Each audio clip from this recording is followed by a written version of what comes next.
John had always dreamed of owning a peaceful ranch far away from the noise of the city.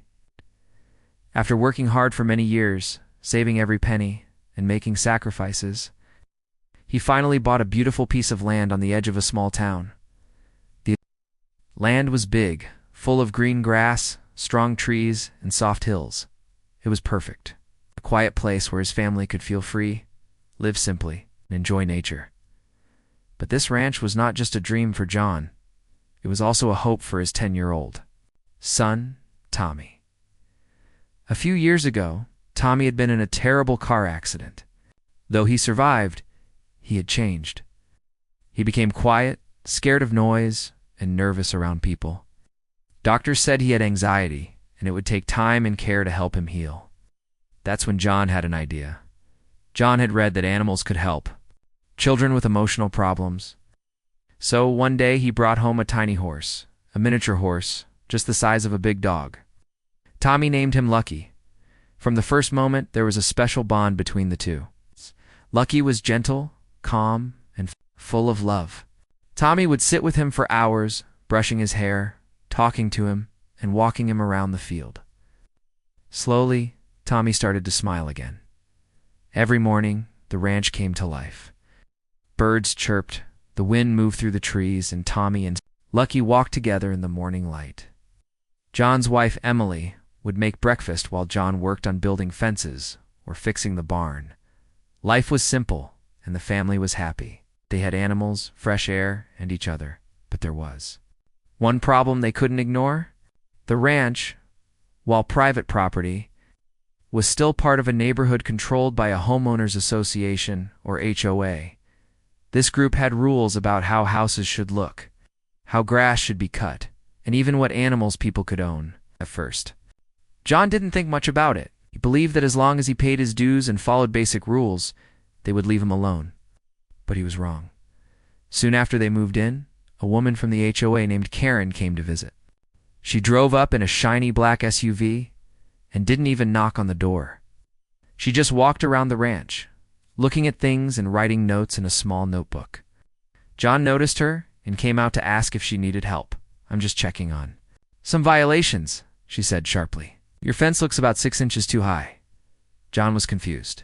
"But this is my private property," he replied. "We're not even near the street." Karen gave a tight smile. "Yes, but all homes in this area must follow HOA guidelines, including fence height, paint colors, and animal types." John nodded politely but felt uncomfortable. He didn't like the way she looked at the place, like she owned it. That day, Karen started visiting often. She would show up without warning, walking along the fence, taking photos, sending emails with complaints. One day she complained about the barn color. "Too rustic," she said. Another time she said, "Lucky wasn't a permitted animal. He's not a pet," she argued. "It's a horse, and horses belong on farms, not near homes." John tried to explain that Lucky was a therapy animal and helped his son. But Karen didn't care. She just kept repeating the rule book. Still, John didn't want to fight. He made small changes, repainted the barn, even trimmed the fence. He just wanted peace. Tommy didn't understand why this lady was so angry all the time. "Is she mad at Lucky?" he once asked. John shook his head. "No, son. Some people just don't understand how special he is. But don't worry. This is our home." Despite Karen's annoying visits, life on the ranch remained beautiful. The family grew closer, and Lucky became a true part of their life. On weekends, Tommy and John would build small jumps for Lucky, who had learned to follow simple commands like stop, walk, and bow. They had even trained him to respond to a whistle. Emily took videos and sent them to family, showing how far Tommy had come. Neighbors who lived farther away often waved when they passed by. Some even came to visit and said how amazing Tommy and Lucky's bond was. They supported the family and were happy someone was finally using the old land again, but Karen wasn't happy. In fact, the more peaceful the family seemed, the more annoyed she became. One day, Karen showed up with a map. She pointed to the back of the property and said, "You know this trail here? It's connected to the community's hunting area. We usually give hunters access during the season." John's face turned serious. That land is fenced off. It's private and belongs to me. Karen raised her eyebrows. Yes, but the trail is still technically under HOA oversight. We've always allowed seasonal access. John stood firm. No one is allowed on this land without my permission, especially not people with guns. My son and his horse play here. Karen gave a cold smile. Well, maybe you should check with the HOA board. We like to keep community traditions alive. John was furious, but stayed calm. He immediately put up new private property signs along the fence and added locks to the gates. He even installed a small camera at the back trail entrance. He told Emily, "We have to be careful now. I don't trust her." That night, he sat with Tommy in the barn. Lucky was resting peacefully, and Tommy was brushing his mane. John watched them quietly. So much love, so much healing, all because of this little horse. He felt proud, but also a little afraid. Something in his gut told him Karen wasn't done. Over the next few weeks, Karen didn't visit. No emails, no notes, no complaints. John focused on his family, fixing small things around the ranch, planting vegetables with Emily, and helping Tommy train Lucky for small shows. The peace returned, but it wouldn't last. Without knowing it, Karen had already started telling hunters in the area that the back trail was open again. She didn't inform the HOA board or ask John. She simply gave them her approval, pretending she still had authority. The hunters, not knowing the full story, assumed they had permission, and so, deep in the quiet of the ranch, while the family smiled and felt safe, something dangerous was already coming their way, all because of one woman who couldn't stand being told no. After a few weeks of peace, everything on the ranch felt calm again. John spent more time with his family, working on the land, and building a better life for his son Tommy. The days were warm, the nights were cool, and the soft sound of the wind in the trees brought a sense of comfort. Tommy was doing better. He was laughing again, talking more, and spending almost every free moment with Lucky, his small miniature horse. Lucky had become more than just a pet. He was a true friend. Tommy told him stories, walked beside him every morning, and even taught him little tricks like bowing and turning around when clapped at. Lucky was smart and sweet, and everyone who saw them together could feel the love between them. But John couldn't forget Karen's visit. Her words about the hunting trail had stayed in his mind. He had already put up warning signs that said private property, nitrogen monoxide, and he installed locks on the gates. Still, something about her felt dangerous. She hadn't come back to the ranch since their last conversation, and the silence was making John nervous. Then one afternoon, John received a strange phone call. It was from a neighbor named Paul who lived near the edge of the community. Paul said he had seen some men walking near the back of John's ranch, carrying rifles and wearing hunting gear. "I thought you should know," Paul said, they said. "Someone from the HOA told them it was okay to enter through the trail." John's heart dropped. "Did they say who gave permission?" asked. "Yeah," Paul replied. "Some lady named Karen." John clenched his jaw. He was furious. Karen had no right to give anyone permission to enter his land. It was clearly private property, and there were signs and fences for a reason. He thanked Paul and hung up the phone quickly. Then he grabbed his truck keys and drove toward the back trail. When he got there, he saw footprints in the dirt, tire tracks, and even some empty bullet shells. The lock on the gate had been broken. Someone had cut through the chain. John's hands trembled with anger. He stood there quietly for a moment, breathing heavily. Then he turned and drove straight to the HOA office when he arrived. Karen was sitting inside, talking to someone on the board. She looked surprised to see John, but quickly covered it with a fake smile.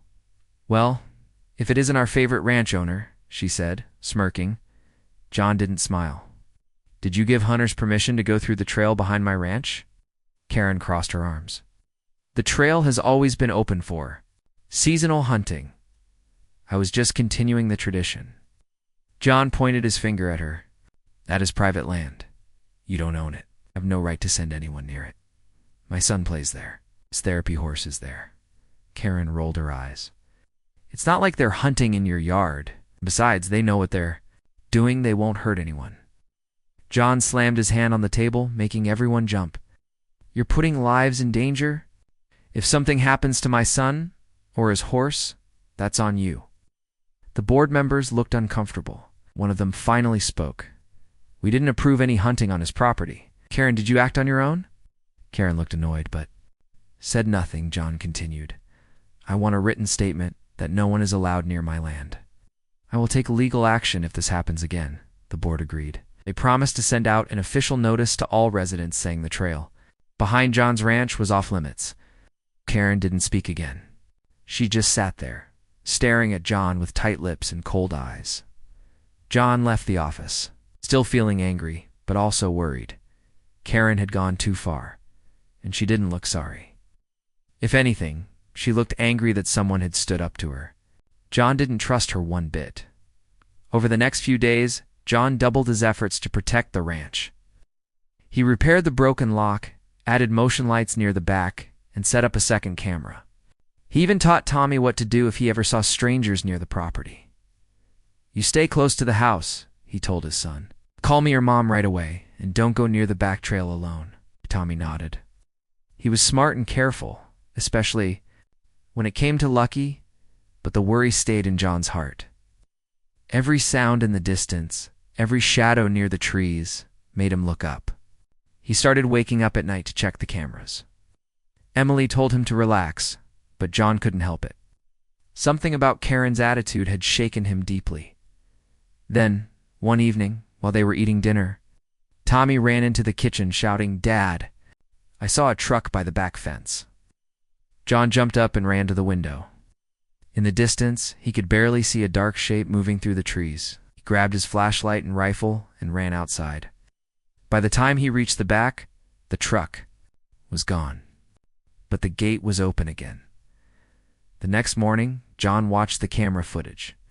It showed two men in hunting jackets cutting through the fence and entering the field. He printed out the photos and sent them to the HOA board with a clear message. Karen gave access again.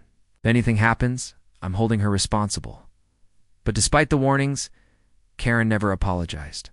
In fact, the very next day, she walked past the ranch with another board member, loudly talking about how some people think they own the whole town and how tradition matters more than one family's feelings. John heard it, and so did Tommy. The boy didn't say anything, but his eyes looked worried. That night, Tommy asked a hard question. "Dad, why does she hate Lucky?"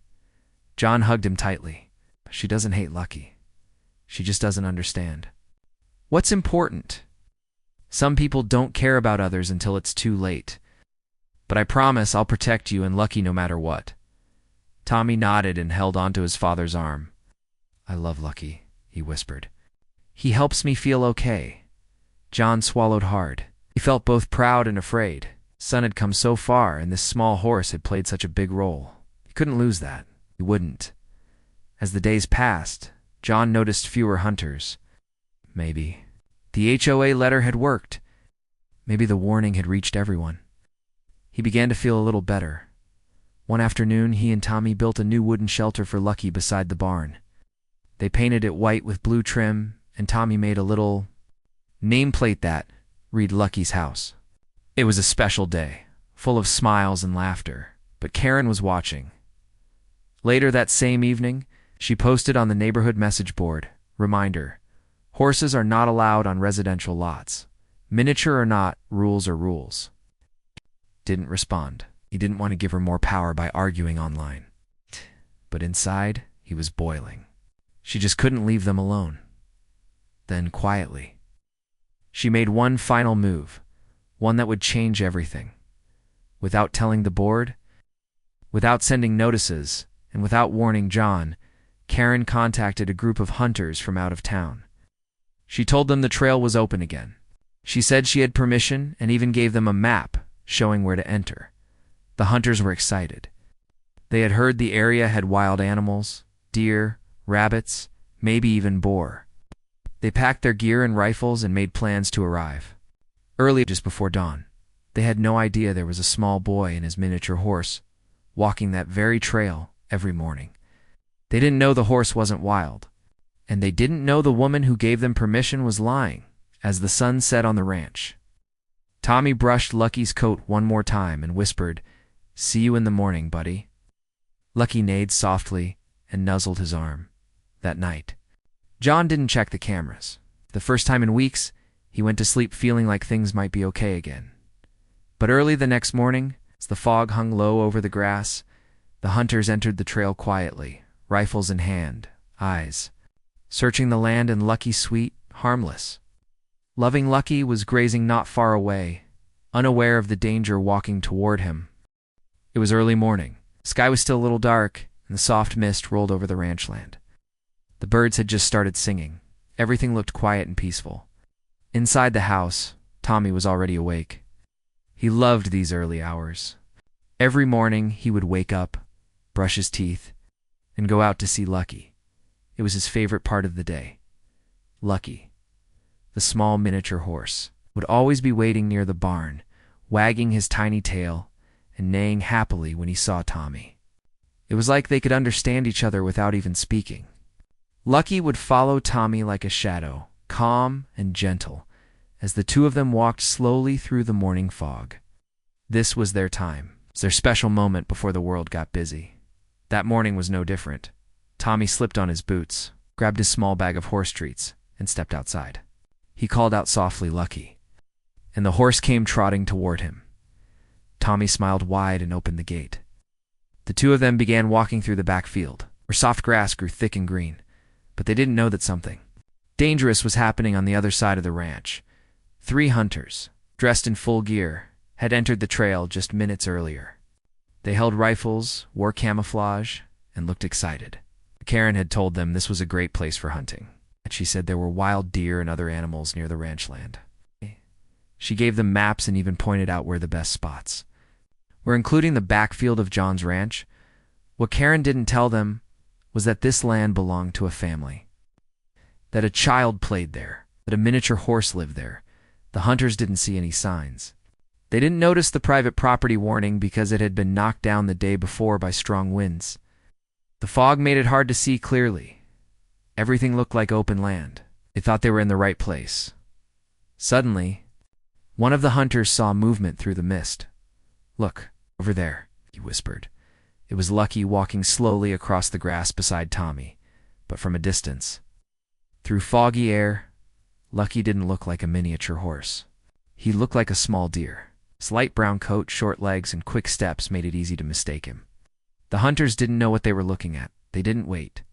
One of them lifted his rifle and aimed. Tommy was reaching into his pocket for a treat when he heard the loud sound. Bang! A gunshot cracked through the air, echoing through the valley. Tommy froze. Bang!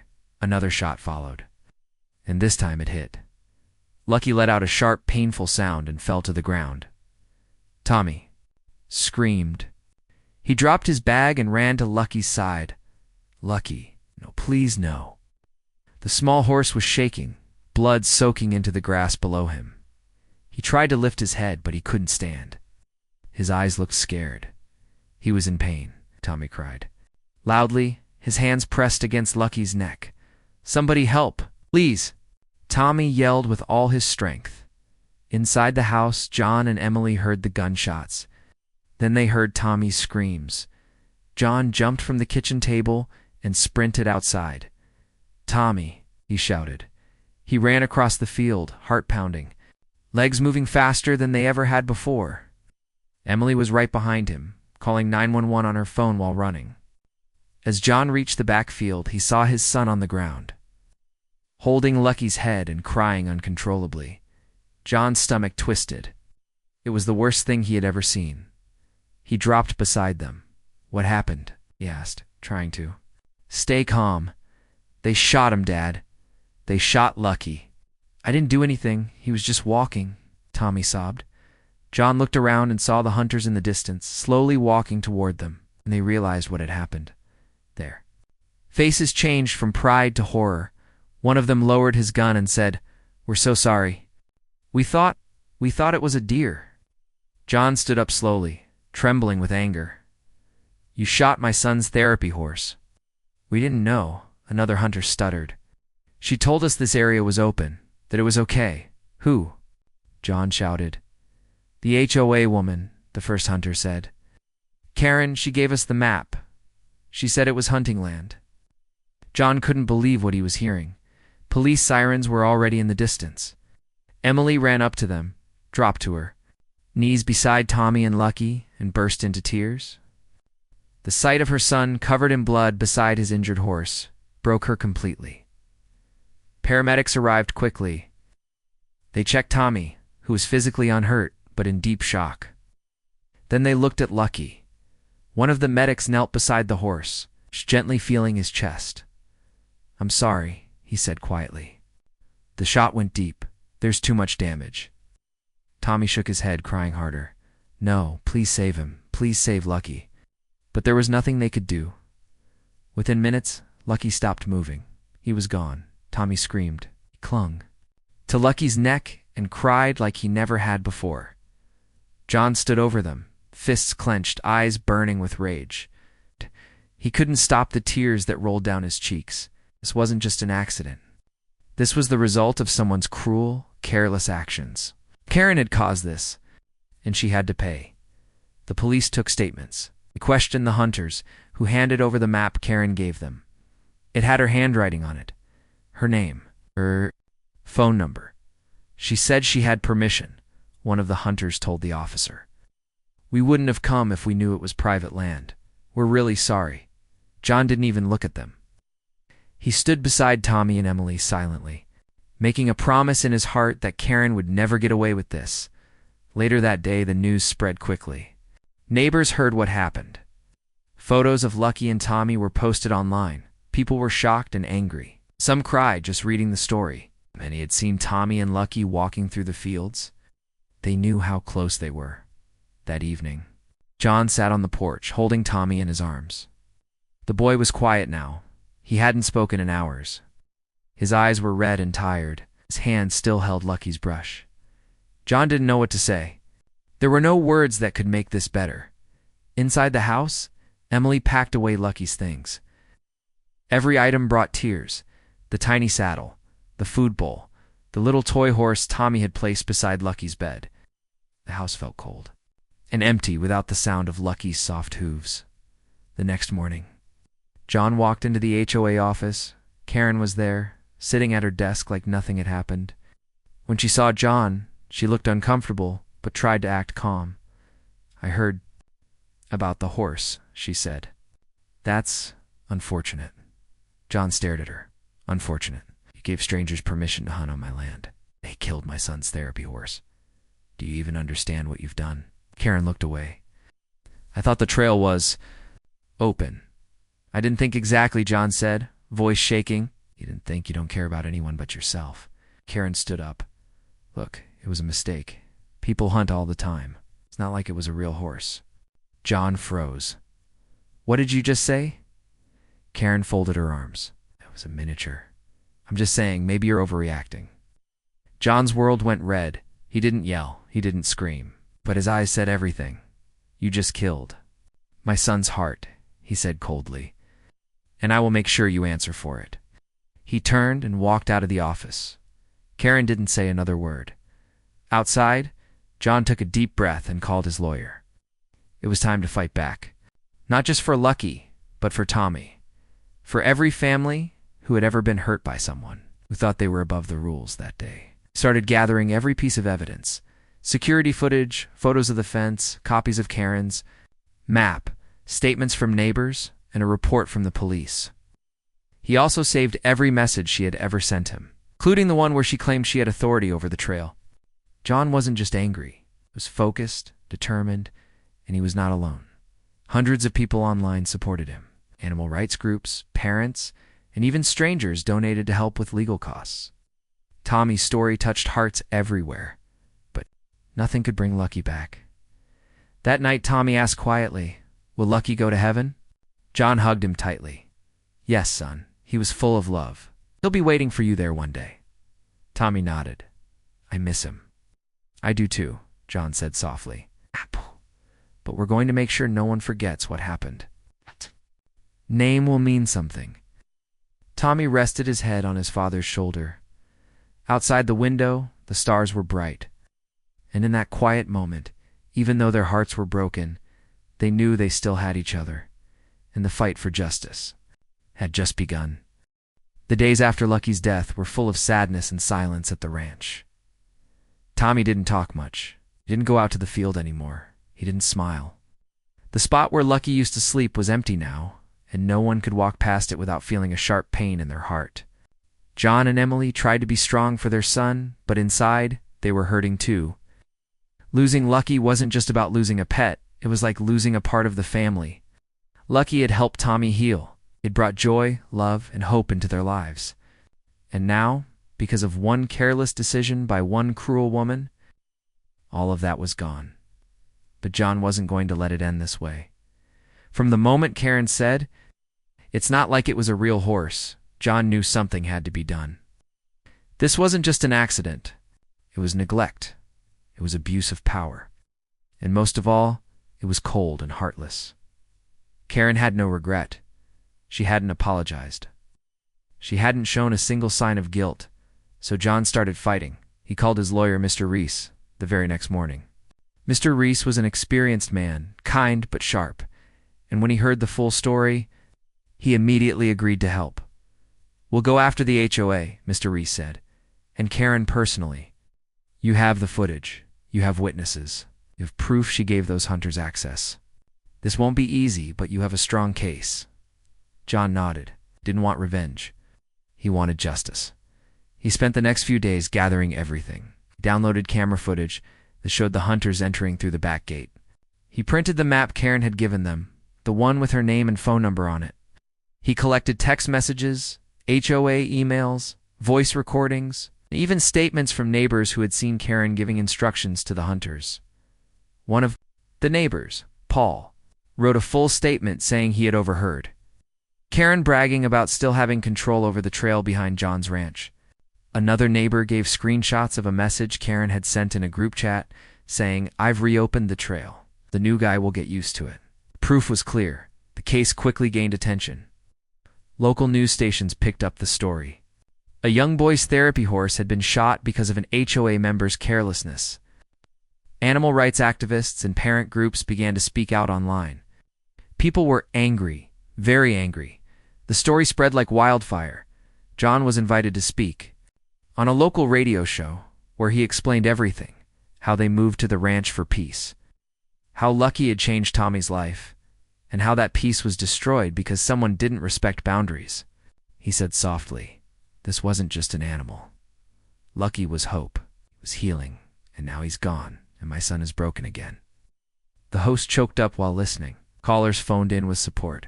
Some had stories of their own about HOA abuse. Others just wanted to send love to Tommy. Emily created a Facebook page called Justice for Lucky, where she shared photos, videos, and updates. Within a week, the page had over 100,000 followers. People from all over the country began commenting, donating, and sharing their own experiences. Meanwhile, Karen tried to stay quiet, but the pressure was growing. The HOA board held an emergency meeting after several members received threatening messages from angry residents. Many people were demanding that Karen be removed. Some even threatened lawsuits if the HOA didn't take action. At the meeting, John was invited to speak. He stood before a packed room of neighbors, reporters, and board members. He brought photos of Lucky and Tommy, and he played a short video clip, Tommy brushing Lucky's coat and laughing. The room was silent as the video played. Some people wiped their tears. Then John told the full story. The warnings, the ignored signs, the broken gate, the gunshots, the screams, and Karen's cruel words. He ended with one powerful sentence. If this had been a child instead of a horse, would we still be calling it a mistake? The room was completely quiet. Then, one by one, neighbors stood and clapped. Some shouted, "Remove her," others cried. The board made a decision that night. Karen was immediately removed from her position on the HOA. Her power was gone. She could no longer make decisions, enter properties, or represent the community in any way. But John wasn't done. His lawyer filed a lawsuit against both the HOA and Karen personally. The charges included negligence, emotional distress, illegal entry, and failure to follow safety protocol. Karen tried to fight back. She hired a lawyer and claimed she didn't know Lucky was there and never meant harm. She said the hunters acted on their own, but her lies fell apart quickly. Too many people had heard her speak. Too many messages had her words in writing. And those hunters were now cooperating fully, turning over every bit of information to avoid charges themselves. At the pretrial hearing, the judge looked over the evidence and said, "It's clear that this was not just carelessness. It was a complete failure of responsibility and a disregard for the safety of others." The court allowed the case to move forward. Tommy had to speak with a child therapist to prepare for the possibility of giving a statement. He was scared, but brave. In his quiet voice, he told the therapist how Lucky had helped him feel happy again, how he had nightmares now, how he couldn't sleep without crying. The therapist's report was strong, showed how deeply Lucky's death had hurt him. Outside of the legal battle, John focused on helping Tommy heal. He sat with him every night, telling stories about Lucky. He framed a picture of Lucky and placed it in Tommy's room. The boy would look at it every night before bed, but the light in Tommy's eyes was still missing. One day, a woman from a therapy animal center reached out after hearing their story. She offered to help Tommy connect with a new animal when he was ready. John said they'd think about it. For now, they just needed time. Weeks later, the case was finally ready for court. Inside the courtroom, Karen looked tired and angry. She avoided eye contact with John and Emily. She wore a fake smile, but her hands shook as the judge entered. John's lawyer presented everything: the footage, the map, the statements, the injuries, the expert opinions. He explained how Karen's actions led directly to the death of a registered therapy animal, which had a legal and emotional value. He explained how a child's mental health had been shattered once again. Karen's lawyer tried to argue it was all an honest mistake. The judge didn't buy it. After reviewing everything, court ordered Karen to pay a large settlement to John and his family for damages. The HOA was also fined for failing to stop her actions in time, and they were forced to change their rules to prevent any one person from holding that. Much power again. Karen's reputation was destroyed. She was forced to move out of the neighborhood due to the shame and backlash. People avoided her. Friends left her. She had become a symbol of everything wrong with unchecked HOA power. Back at the ranch, John stood with Tommy near Lucky's favorite spot. They had placed a small wooden sign there. It read, "Lucky, our brave friend, our tiny hero. You gave us joy. You gave us hope. We will never forget you." Tommy reached out and touched the sign. He didn't cry. He just stood quietly for a long time. Then he turned to his dad and said, "Do you think we can help other kids with horses like Lucky?" John smiled, his heart full. "Yes, I think we can." And from that moment, they started planning something new, something beautiful. Lucky's loss had broken them, but justice had given them strength. And now, they would use that strength to help others. Because when the world takes something precious from you, sometimes the best answer is to give something precious back. Months had passed since Lucky's death, but the pain in Tommy's heart still remained. Some days were better than others, but there were still nights when he would cry in his bed, holding the small brush he used on Lucky's fur. The ranch was quiet again, but not peaceful. Something had changed. A silence had settled over the land. It's one that even the birds and wind couldn't break. But John and Emily didn't give up. They were proud of how far they had come. They had stood up for what was right. Karen had been removed. The court had given them justice. They had won the battle. But in their hearts, they knew the real victory would be helping their son heal completely. Not with just words or money, but with love, time, and maybe a new friend. One day, Emily sat with Tommy in the backyard. They watched the sunset in silence, the sky painted in orange and pink. Emily looked at her son and gently said, "Wood, you ever want to meet another horse? Not to replace Lucky, just to make a new friend?" Tommy was quiet. He looked down at his hands. After a long pause, he whispered, "I don't want to forget Lucky." Emily pulled him into a hug. "You never will, but maybe Lucky would want you to smile again. That night, Tommy went into his room and stared. At the picture of Lucky on his table, he smiled just a little. Then he whispered, "Okay." A few days later, the same woman from the therapy center who had reached out before called again. Her name was Sarah, and she had heard about Tommy's story from the news. She ran a small animal healing farm for kids with trauma. She invited John, Emily, and Tommy to come visit. "Just to meet the animals," she said kindly. "No pressure. Just come see." John agreed. On the weekend, they packed their truck and drove out to the animal center. It was about an hour away, nestled in a green valley with hills all around it. There were rabbits, goats, cats, dogs, and yes, miniature horses. As they walked through the gate, Sarah greeted them warmly. "Tommy," she said with a smile, "there's someone I want you to meet." She led them to a fenced area where a small brown miniature horse was resting under a tree. He looked a lot like Lucky, but a bit younger, with a white patch on his forehead. When the horse saw Tommy, he stood up slowly and walked toward him. Tommy stood very still. His hands were shaking just a little. The horse stopped in front of him and gently nudged Tommy's hand. Everyone watched in silence. Tommy smiled. "What's his name?" he asked. Sarah answered, "His name is Spirit. He's been through a lot too. He lost his owner in a storm. He's been lonely, just like you." Tommy looked into Spirit's big, warm eyes. "Hi, Spirit," he whispered, and in that moment, something beautiful happened. The sadness in Tommy's heart began to melt. Didn't disappear, but it softened, like a frozen river starting to flow again. Sarah gave Tommy time. She let him feed Spirit some apples and walk him around. Spirit responded gently, just like Lucky used to. It felt like old memories were coming back, but this time they didn't hurt as much.